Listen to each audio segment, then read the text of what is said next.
Well, welcome to the latest edition of Ed Talks, my podcast. And I'm fairly sure that if you know who my guest is, you will not be watching this because of me. You'll be watching it because Absolutely of not. him, It's him. which is David Sandeman, who won't need any intro to anybody who knows anything about auctions because he is Mr. Auctions. And there's quite a lot to talk about with auctions because as we sit here at the moment, they're very much in the news. The property market is changing a little bit in terms of how can I put this, the ease with which you sell your house, which always tends to bring auctions more into play. And then, of course, we've got the controversial, some might say, modern method of auction, which we can talk about a little bit. And David's very good at explaining, for those of you who aren't aware of exactly what it is. So, David, thanks for joining me. Pleasure. Thank you. And the objective here really is to, as I said, no one needs any introduction really. David runs the Essential Information Group, which is the go-to place for auction data. Is that a fair description of what EIG does? Often called the right move of the auction world. Yeah. But that's one side of the business, and I'll go through other sides we have as well. Okay, which are? Well, shall I start at the beginning, how I ended up sitting next to you? Yeah, absolutely. Back in the early 80s, I just qualified as a barrister, and I decided I'd get involved. I got invited to join a little consortium developing a property in Fulham, which I took part in. Then I set up with an old school chum of mine, and from about 82 through to 1990, we bought and sold properties all over London. We then had the crash happen in 1990. All the banks wanted the money back, and I got sent some details of a property which had been to auction in Roselle Road, number 10. We met outside there once, and this is now September. It went to auction, and I wanted to find out what it sold for. So I went through this massive pile of catalogues we had, found the lot in the catalogue. It was an April lot. Phoned the auctioneer up and said, "Could you tell me what this property sold for?" "Oh no, that's we don't keep results really." I said, "Well, you would tell me after the auction what it sold for. Could you please find out?" Lady called me back later and I said, "It didn't sell." I said, "What was the reserve?" She said, "Oh, yeah, that information's in bidder's book. That's in the safe, and the auctioneer's out for lunch. Then we'll be back till tomorrow." And I was quite cross, and I said to my two colleagues, "Am I the only person who wants to know what things sold for at auction?" And that day, we decided we'd buy 3 clipboards from WH Smith and go to every auction, write the results down, and then develop some fax software so we could broadcast the results out on the night of the sale.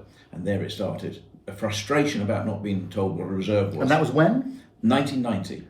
Okay, for those of you who aren't old enough to remember, there was no internet around in 1990. No fax, really. No faxes, Very rare. really. And the only way you could get information was the dreaded premium phone lines, which you had to pay for to get information on. Even that was a bit rare, wasn't it? Yeah, that wasn't around then. We started. Wasn't it? We introduced that into the industry. Did you? So we got you to blame for that. Yes, in the indeed. industry. Okay. Yeah. Luckily, it was relatively short-lived because then the internet came along and saved us from sharks like this, obviously.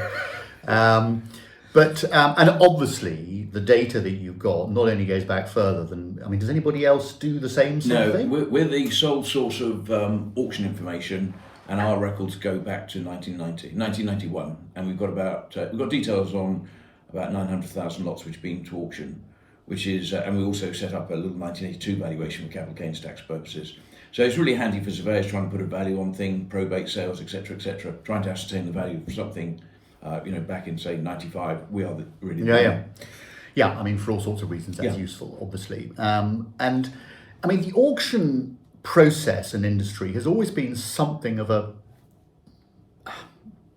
hidden is the wrong word, but it's a bit esoteric. Close shop, yeah. And people don't understand that when you go into an auction and you buy a property and the hammer falls, you're exchanging contracts Absolutely. on the fall of the gavel, which is why perhaps in the existing market, or the market we're perhaps going into, which may be described as being more of a buyer's market than a seller's market, it's a way of getting some certainty. Yeah. And I think most people would have accepted.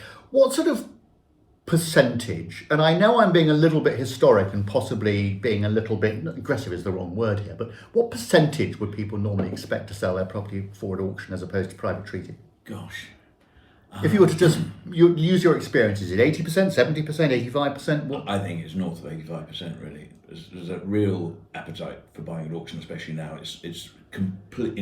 Back in the day, in the 90s, it was all dealers. There was no general public there. It was almost a sort of closed shop. You weren't in with a donkey jacket on or suit. It wasn't for the public. Well, that's fine, but it's now become more public. Now it's become public, and they are driving the prices up, and people get carried away. So, well, we've all been there, and obviously not for properties normally. For me, it's normally sitting buying. I remember it used to be in the old days for me when I was buying toys for my kids. I go sometimes to these auctions and I'd always pay. I couldn't stop myself, so I can imagine the same thing happening. But okay, so if it's becoming more mainstream, how come people, when they go into an auction and the hammer falls, how come they can exchange contracts on the spot? Whereas for anybody else going out and selling their property, it takes months to exchange contracts. The reason is that you've agreed to the terms and conditions of the auction, and in there it states that the highest bidder who has bid at or above reserve will be deemed to have exchanged contracts, and the auctioneer is authorised to sign the contract on behalf of both the buyer and how often does someone bid for something and the hammer falls and they go, oh Christ, I didn't realise I was actually buying it?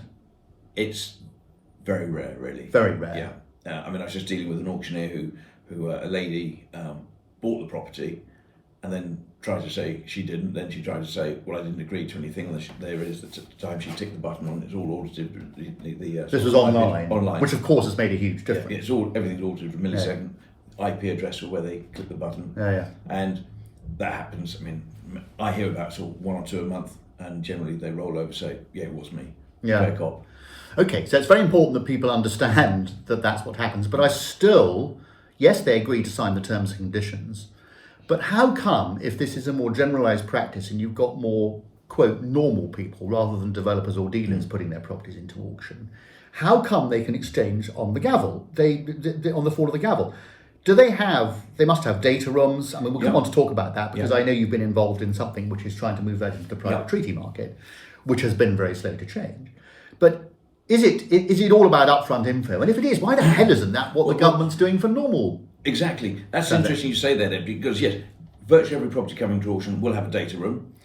We provide the data rooms for about 60% of the industry. He's moving his hands around by the lot, which is why the thing's wobbling. you. No, don't worry. I just don't want people no. to think there's anything funny going on. Hands on the table. Yes, every property will have a document room in which the vendor and the vendor solicitor will put the documents relevant to the sale. But there's no such thing as a full legal pack because there's always more information you could put in there. So, for instance, I look at leasehold flats coming to auction. It's not often you would see 3 years detailed management service charges in there. So if you're going in as a buyer to an auction and you see the pack, your solicitor's got to look through that pack as the buyer. Yeah. The buyer's solicitor's got to look through that pack and apply for all this information. So that does potentially double, treble, quadruple, whatever the amount of work that the seller's solicitor is doing, because they've got to sort of get all this information for all the interested parties. Indeed. And if you think a property comes to auction and it's generally going to be offered between 10 and 15 working days later, so there's very little time. If you're buying a house and your offer is accepted, you wouldn't have a solicitor into back within 3 weeks. In auctions, you've got to have a solicitor having said everything's okay. And I'd always say the most important document in a legal pack is often the one which isn't there and has been left out deliberately because it contains bad news. And people say, I've checked the legal documents, say, well, yes, but the documents I'm sure you haven't seen. You know, it's got new double glazing. Is there a fenster certificate? Has it been signed off by building regs? All these things that a conveyancing solicitor would check in private treaty, you've got to take a view on. Yes. And this is an interesting fact. We did some research looking, because we managed the registration of bidders and buyers for a lot of the auctioneers offering stock online, and we host the legal documents, and we ran a little query to show how many bidders were the highest bidder at or above reserve, i.e. they bought the property and hadn't downloaded a single legal document. And one auction we looked at, 30% of the bidders were buying completely blind, not looking at legal document, a single one. I've coined the phrase, these people are treating the auction catalogue like the Argos catalogue. They think it's click and collect, and if they don't like it, they can take it back within 2 weeks. No, the exchange happens on the day, and they're just inviting trouble.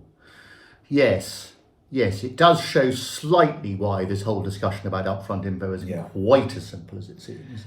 And I'll just throw into the mix that one of the documents, one document, and I look at a lot of them, is the special conditions of sale. Now, these are additional clauses which form a part of the contract, and if there's a conflicting clause in the standard common auction conditions, will overwrite that.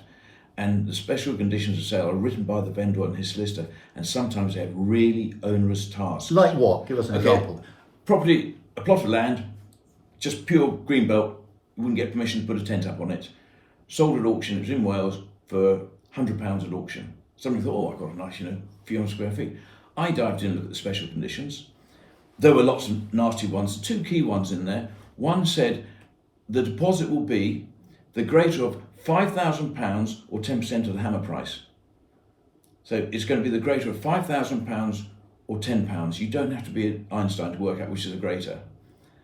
And another clause said that the buyer will also pay, I think it was around £6,000 towards the vendor's marketing costs, legal costs, auctioneer's costs. So a plot of land that they could have bought for £100, private treaty, will actually end up, will end up costing them £11,000. They thought they were buying it for £100. Yeah. And guess what? That buyer hadn't looked at any of the legal documents. Yeah. So, anybody thinking of buying, you must look at the legal document. And if the document's not there, you've got to ask why. And if it's not forthcoming, you've got to take a view. But I think that's what possibly frightens people a little bit about the auction process. And certainly looking at your website, the EIG website, is very informative because people can get a pretty clear idea from that of exactly what is involved. Indeed. And I would advise people if they're punters looking to put stuff into auction to go to the EIG website. Also, your partners are people who understand what they're doing as estate agents. But talking about partnering with auctions segues quite nicely into this controversial area, if I can put it like that, of the modern method of auction. Yeah, there's a lot of confusion as to what that actually means, and depending on which journalist you speak to, I get a different answer. The modern method of sale is a way in which it can accelerate the properties which are going slow in the private treaty sector. They got offers and then it falls out of bed. What the modern method of sale does, it focuses and brings the decision making down to a time on a clock. It's not, I'll get my solicitor to look at it. We're thinking about it. I'll come back in 2 weeks and putting an offer and then walking away from it 6 weeks later. No. And a lot of estate agents are using this. It's a good revenue stream for them, and it brings certainty of sale. So properties not slow on them is slowly not getting any traction in the private treaty market. So the auction house, in conjunction with the estate agent, say to the vendor, look, why don't we try putting it to auction? It can have a reserve. We'll set the reserve. It might be even the asking price you're looking for, a little bit off it, and people will bid. And on the fall of the gavel, generally it's a conditional sale. There is no exchange of contracts, but what the successful bidder is doing, he's entering into an option to exchange and complete on the purchase within 56 days. And they're paying for that option. Yes, what they do, they pay generally a percentage of the hammer price, typically 4% plus VAT, so 5% of the hammer price, subject to a minimum. So if the property is sold for £100,000, that'd be £5,000. That money goes to the auctioneer and the agent. If you exchange and complete within 56 days, great, you've got the house. If you don't, then you would lose the option. Although we see that quite a few people slide past that time, and if the vendor is happy to sit in and the purchaser is, then it may happen later than that. But my experience, which does go back a very long way, is that a lot of people, when they're looking to buy properties, say they want to put a non-refundable deposit down, which is sort of the same thing. Yeah. But the two solicitors will spend as long arguing what constitutes or what the conditions are that will break a non-refundable deposit term, as they do exchanging contracts on the bloody thing. Yeah. So what is it about the modern method of sale auction that means they'll happily pay this 4%, money, £6,000, whatever it is? The money paid doesn't go towards the purchase price of the property. Yeah. It goes to the auctioneer and the estate agent. But it goes to them whether it's sold or not. Absolutely, yeah. So, but that, if for instance, a buyer enters into a contract, conditional contract on the fall of the gavel, so that, in the modern method of sale stroke auction, and they then discover that there is a defect in the title, or there's a defect somewhere which clearly means that which they wouldn't have known about up front. Well, most of them provide a legal pack. It's subject to the caveat we just. You say most. Most that implies that some don't. Some don't, but most have a legal pack, and then if it was a defect in the title, then I think the auctioneer gets involved, and there's a bit of a horse trade, and okay, we'll leave it, we'll give it back. I'm told. Okay. I mean, a bit of a horse trade is potentially a solicitor's dream, because a bit of a horse trade means they'll be toing and throwing, and they're charging 400 quid an hour, whatever. Generally, I mean, the reality is that when we look at the numbers, over 95% of them go through to an exchange and completion. Maybe not within the 56 days, that might drag out, but if both parties are willing to do it, then it will happen. Yeah. And because the buyer's got some skin in the game and the vendor wants to sell, they will, have a horse trade. Okay. Subject. That's the thing which sort of puts pressure on. And interestingly, if the property doesn't sell, then there'll be a discussion. Look, it didn't sell, but we had a genuine bidder who was just, say 5% off. Why don't we run it again? We'll drop the reserve by 5% or whatever you're happy with, Mr. Vendor, and run it again. We know who is interested, and so at least it's a finite process which you can run. So that's one of the advantages. And it helps to price condition the vendor and manage his expectations, because the market's spoken. It's not worth 110 you're looking for, but we did have a solid bidder at 100. Yeah. So we can run it again and do the process again. So if you were to look at what you do through the Essential Information Group through EIG, what percentage of the auctions that you provide are in the room, online, unconditional exchange, so the old-fashioned type of auction but done online, and modern method of sale auction? Well, how do they split themselves, do you think? I would say modern method of sale, we're probably looking at about 10,000 lots a year and about 25,000 lots on the unconditional. Okay, so it's certainly growing. I mean, it's almost a third, well, maybe a quarter of the. Yeah, it's very good revenue for the auctioneer, because the vendor's not going to pay a fee. Well, that's the bit I think that confuses people, is that when this comes up, you can, and I think what was very clever with whoever developed this, and I don't know who it was exactly, was very clever, because the estate agent can turn around to the vendor and say, well, I'll tell you what, we'll do this price, it's not going to cost you a penny, but it costs the buyer, which always, for me, is where the dichotomy is in this, because I was always taught and trained as an agent that you very much were acting for your vendor, and you were paid by your vendor. So if that suddenly switches over, but who knows what's going to happen down the line. The fact is, if it's bringing some certainty to people, and I think it's likely to grow in this market. I think we feel that at the moment, and I don't think, my own personal view is that things aren't possibly as bad as people think they are, even if only because I think that the reason that interest rates have gone up so much is that it's because the world economy is in a terrible place. And the fact is, the interest rates are high because we want to bring inflation down. And once inflation has come down, the world economy is still going to be not in a great state. So I'm not necessarily sure things are going to stay as uncertain as they are now for long. But anyway, we shall see. Just a tiny point on that. Because what the buyer is paying is a fee, it doesn't go towards purchase price, but it is considered part of the consideration, so it does attract. So for CGT or whatever it does attract CGT. Yeah. I mean stamp duty. Yeah, okay. It does on the figure plus the VAT. Okay, which implies that at the end of the day, if there is a gain on it, which you're going to be charged CGT on, it can set against that as well. So it's all part of it. Okay, same as buyers' fees and all that sort of stuff. If you're using a buying agent. I'm well aware that a lot of people who listen to these, and there are a lot of you now, which is great. I am aware that it's mostly people listen to it while they're commuting or whatever, so we don't want to sort of drone on too long, a couple of old duffers droning on here. I mentioned earlier that there is some work going on to try and we all read about it. Anyone in the property industry is constantly reading, and has been for years, about how upfront information is coming. It's going to be made mandatory, etc., etc.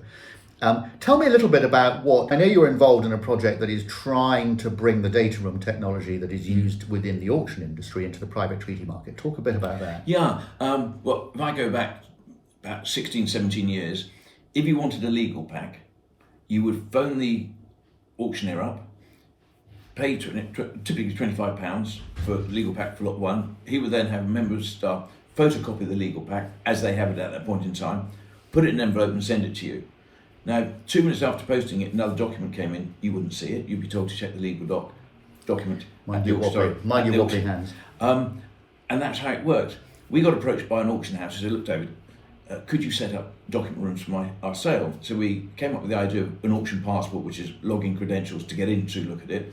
And at the height of it, we were providing document rooms for about 75% of all the auctions. The benefit being that anybody can then get the login and go and have a look at what's in it. The auctioneer can see who's done that, so we know they're interested. If another document comes in, he can it will automatically notify the person who's looked at the documents originally, and there's a complete audit trail on anything. And since we've started, we've provided document rooms for over 200,000 lots. We've had, at the moment, it's had 1.2 million people have some logged in to download one or more documents, huge number, and the number of documents which have been downloaded is approaching 30 million documents. So we've saved the planet, basically. Imagine all that being photocopied. Okay, so that's what happens at the moment. How is that going to? What are you doing? Tell the listeners what you're doing. Let me just use the car analogy. If you were going to, and I've done this, I did this the other day for my daughter, went to a car dealer, to look at a car, saw it advertised on Auto Trader, phoned up, went and had a look, took it for a test drive. Obviously, I was going to haggle on the price. But before I got into the haggling stage, the dealer said, look, why don't you look at the documentation first? He presented it literally on the bonnet. I saw they had full service history, MOTs, had 3 of them, were up to date. He had the HPI check, so I knew it wasn't subject to finance. It was clear with the insurance bureau, so it hadn't been involved in a crash. And it was a logbook was in place, serial numbers matched. So I knew this car was a genuine car. History, I saw all the history on it. Only took a few minutes, and we did a deal and bought it. She's now driving around a lovely automatic Corsa. Who would go and buy a car, an offer, before seeing all that? And yet in the estate agency world, we go and see a house, we love it, oh, it's worth put an offer of 700,000, and you're not going to start seeing any of the documentation, the TA6, which is the questionnaire the homeowner has to fill in, until maybe 6 weeks down the line by the time. By which time you will be a grand of fees in with your lawyer already. And in the, I use the TA6, it will tell you, is the property on main drains or not? Because a lot of people don't want to buy a property that's got a cesspit.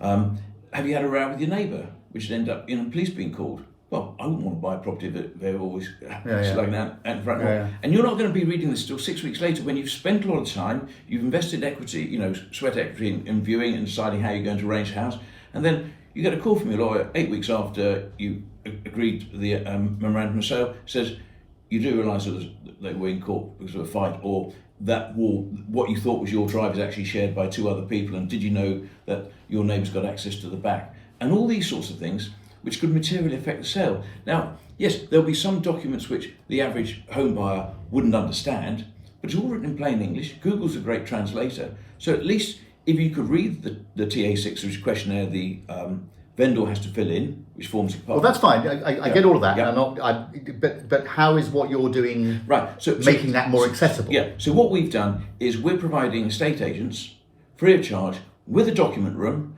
where the moment they get the instruction, they can start. They will have had office copy entries. They can pop that in and encourage the vendor to start uploading things like the Fenstra certificate, gas safe certificates, service agreements, etc. The lawyer, the estate agent, I say, will put the office copy entries in. The lawyer hopefully will buy some sales. We have an arrangement whereby we will put local authority searches from day one into the PIP vault, so that you can see. PIP vault. The PIP vault.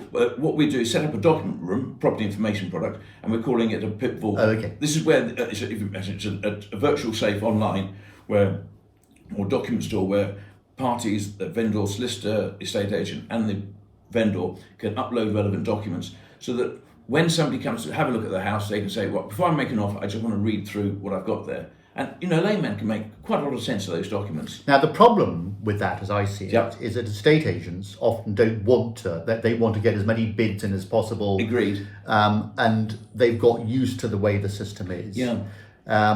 So how is a PIP vault going to, I'm assuming that you're going to say to me that it brings it closer to the auction process and that it gives more upfront info. Well, absolutely, yes. Yes, some people like to hide bad news, but if the estate agent knows of something which is adverse, or ought to have known given his level of experience, he's going to be negligent if it's not declared. Well, it's the law. Yeah, it's the law. Yeah. And the bottom line is, if it has got an issue, it's better it's dealt with before everybody's invested time, wasting the time, rather than getting a letter from the vendor, buyer solicitor, 10 weeks into contract, there's a defect on the title. Yes, I personally happen to think that this is coming down the line anyway. Yeah, now, the government or whoever is going to take a long time to bring it in, but it will come in. So to me, there's an element of getting ahead of the game. Yeah. And I think one could then advertise that as saying, look, we are providing all of the upfront info here via this PIP vault. Yeah.